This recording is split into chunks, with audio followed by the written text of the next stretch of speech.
Bonjour, je m'appelle Steve Corbeil, je suis professeur agrégé à l'université de Shizuoka et chargé de cours à l'université Sophia.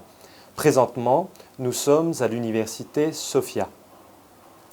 Aujourd'hui, je vais vous parler de la réception de la culture populaire japonaise et de la culture visuelle japonaise au Québec. Donc principalement, je vais vous parler de manga, d'anime et de cinéma japonais. Comme vous le savez probablement, au Québec, l'animation japonaise est populaire depuis très longtemps, surtout auprès des enfants. Il y a environ une trentaine d'années, dans les années 80, plusieurs séries télévisées ont été diffusées à la télévision québécoise. Je pense entre autres à Goldorak, Déméthane et Albator.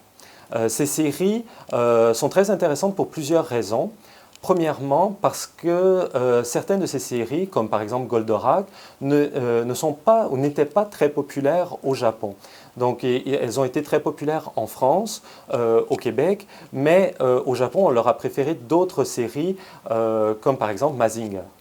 Par ailleurs, les séries qui ont été diffusées au Québec l'ont toujours été avec un certain décalage temporel, c'est-à-dire qu'elles ont été diffusées au début au Japon et souvent une dizaine d'années plus tard au Québec. Bon, bien sûr, ce décalage temporel-là n'est plus présent en raison de l'Internet et des traductions très rapides et aussi de la mode de l'animation japonaise.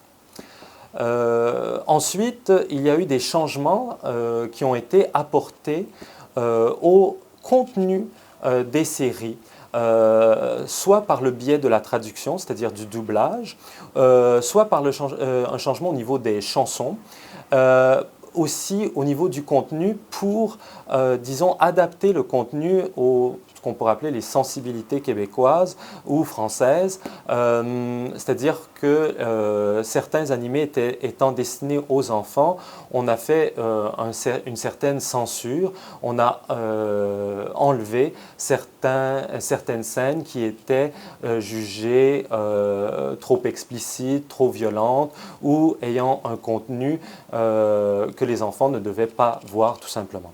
Donc il y a ces changements.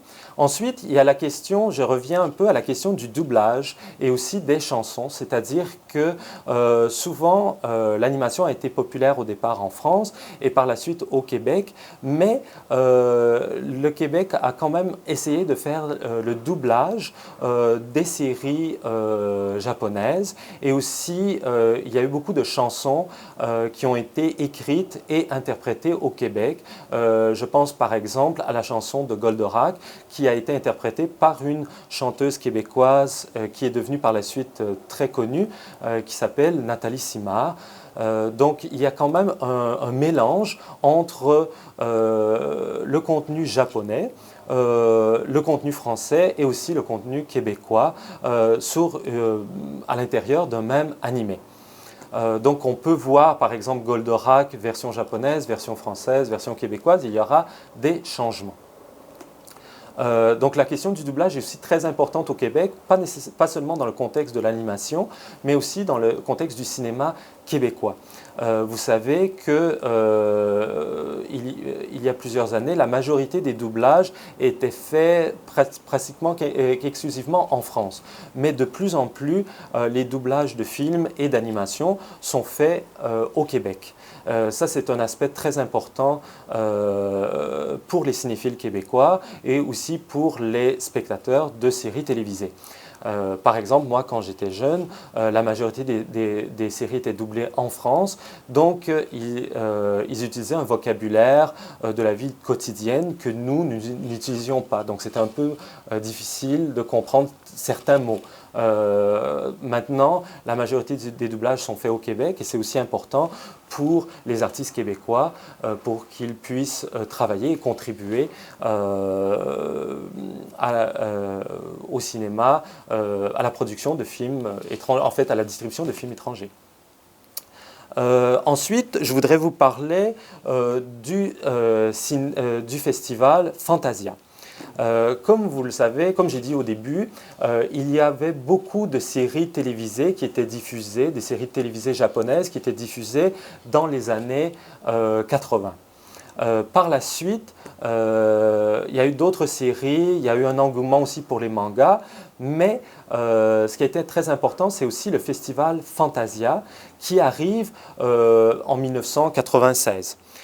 Donc le festival de cinéma Fantasia est très important parce qu'il permet au public québécois et même nord-américain de voir des films souvent asiatiques et surtout japonais au départ qu'ils n'auraient pas vu autrement. Et donc ces films se font connaître en Amérique et obtiennent parfois une distribution assez importante au Canada et aux États-Unis. Donc le rôle du Festival de films Fantasia est très important, d'autant plus que les festivals de films, donc par exemple le Festival des films du monde à Montréal, est de plus en plus en perte de vitesse. On perd des films ou des cinéastes au profit du Festival de films de Toronto. Donc le festival Fantasia est très important parce qu'il grossit d'année en année et est de plus en plus prestigieux. Donc c'est un festival de cinéma de genre. Donc on parle souvent de films d'horreur, de films d'animation, mais ils sont très importants pour que les Québécois et les Nord-Américains puissent connaître la culture populaire asiatique et japonaise. Donc je vais dire rapidement, il y a certains cinéastes japonais qui ont eu beaucoup de succès au Festival de films de Fantasia. Par exemple, Kon Satoshi, qui a présenté ses films, par exemple Perfect Blue ou Millennium Actress. Donc ce genre de films ont été très bien accueillis du public québécois et comme on peut le voir même avec les animations au début des années 80, on choisit des films où certains films sont très connus ou très appréciés par les Québécois mais sont moins connus par les Japonais. Donc malheureusement, Kon Satoshi, bien sûr, est connu d'un certain public japonais mais n'a pas le prestige qu'il devrait avoir selon moi au Japon. Mais il est quand même relativement connu au Québec. Finalement, je voudrais dire que le Québec et surtout quelques professeurs qui travaillent dans des universités montréalaises est un endroit important pour la recherche sur l'animation japonaise et la culture populaire japonaise. Donc je voudrais vous présenter un livre très rapidement qui est en anglais, qui a été écrit par un professeur de l'université McGill, Thomas Lamar. Le titre du livre, c'est The Anime Machine. Donc, c'est un livre sur l'animation japonaise. C'est en fait la référence mondiale sur les théories universitaires portant sur l'animation. Donc c'est un livre très important qui utilise plusieurs théories littéraires, cinématographiques pour analyser l'animation en tant que média. Donc je vous le conseille fortement.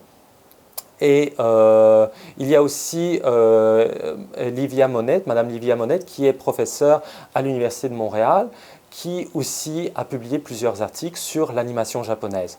Donc, si un étudiant s'intéresse à l'animation japonaise, Montréal est un des endroits où l'on peut étudier, où on peut faire des recherches d'avant-garde sur l'animation japonaise.